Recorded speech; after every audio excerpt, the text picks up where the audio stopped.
The 20-year rule of Ferdinand Marcos Sr., the father of presumptive President Bongbong Marcos, is a major focal point in the country's history. How important is historic preservation at a time of massive online disinformation?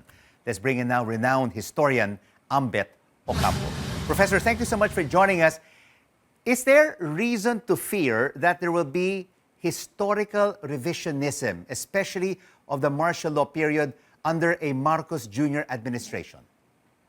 Well, before we start, I think we should start calling things by their proper name. I've lost. This is a losing battle to remind people that historical revisionism is not the correct term. Simply because when we revise, we reflect, we correct. Revision is meant to go towards truth, to do something correctly. So if you do otherwise, it's actually distortion or denialism. So it should rightfully be called historical distortion.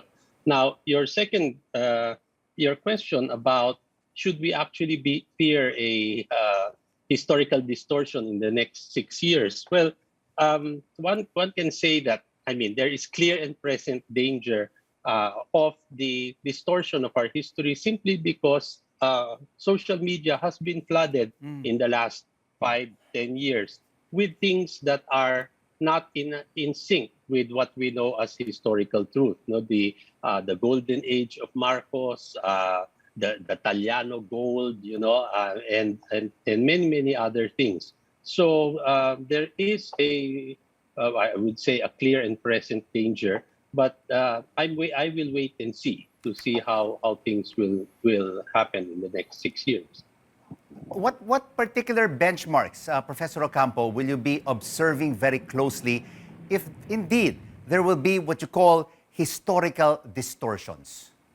Well, for one, there used to be a website called the Official Gazette, that was created during the Aquino period that had all, things related to government. There were laws, proclamations, the daily things that the president does, all the way down to the pre-war period.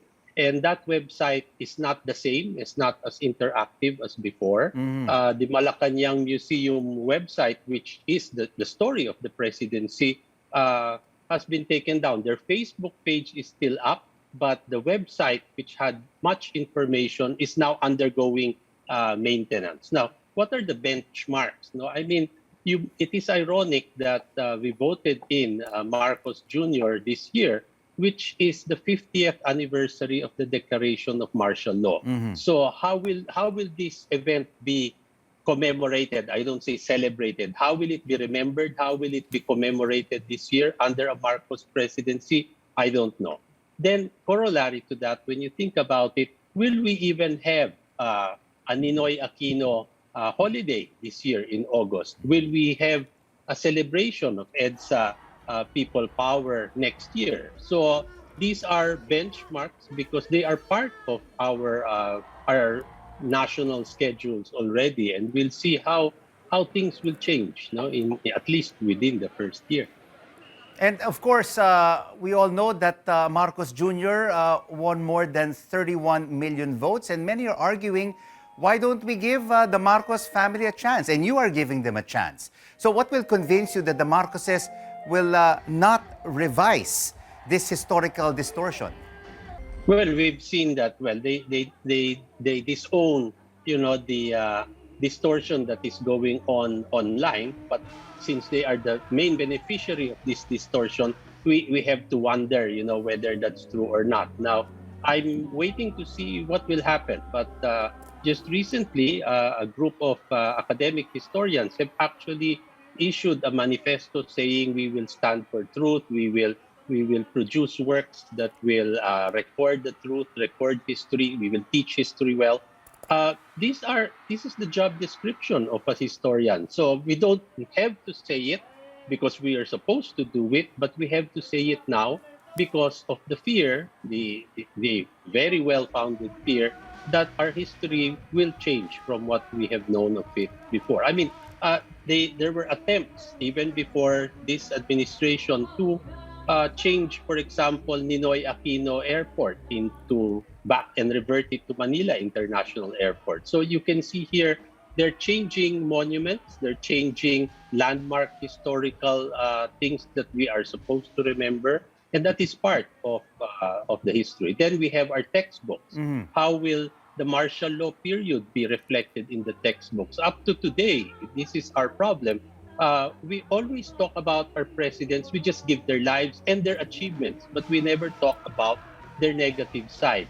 We talk about Marcos, but it's always he built these things, but Yeah. he built a lot of infrastructure. But what is left out of the story is how much money was loaned in order to build these things. Were these infrastructures, iconic as they are, were they really needed at the time? Or like the Manila Film Center, for example, we can see the physical structure, but we are not told that in the rush to finish the center, people who were trapped under cement at the time were just covered over, and died. So we are going to see a lot of change, but the main difference between today and Marcos Sr. is Yeah. that now everyone has a cell phone. No, the internet is open. You must remember that during the Marcos period, the press was very well controlled.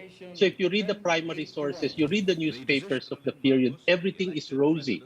But today they Yes. cannot do that anymore. No? But, So so there is a lot of hope that even if there will be some distortion done, there will be pushback from people who will uphold truth. And of course, going forward, no, Professor Ocampo, the youth is very vulnerable. The young people are vulnerable. How can we shield them from this information so they remain knowledgeable of their own history?